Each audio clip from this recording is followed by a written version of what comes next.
Puorapäiviä ja puuraspahtiin juovu pärjälaka Yle ollaan siitä.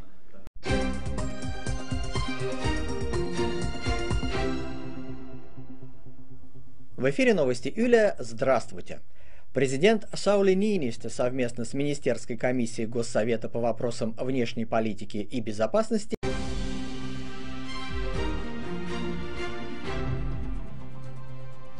Tässä kello 8 uutiset. Hyvää huomenta. Asemies hyökkäsi Pariisin sydämessä presidentinvaalien alla. 1 poliisi kuoli terrori-iskussa. Meillä Suomessa virheellisten turvapaikkapäätösten määrä on kasvanut. Maahanmuuttovirasto perustelee virheitä kiireellä.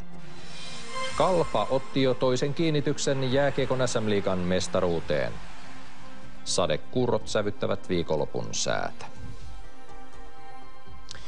Pariisissa Champs-Élysées'llä on sattunut ampumavälikohtaus.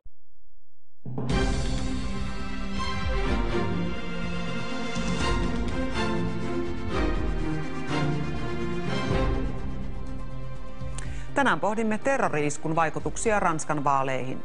Hyvää iltaa uutisista.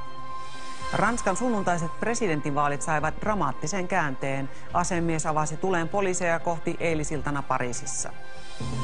Yhdysvalloissa Arkansasin osavaltio aikoo teloittaa 8 kuolemaan tuomittua pikavauhtia vastalauseista huolimatta.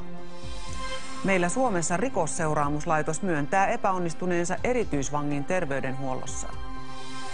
Kauneusleikkauksia sekä ei-kirurgisia toimenpiteitä teettävät yhä nuoremmat. Viikonlopun sää on viileää ja sateita tulee monin paikoin.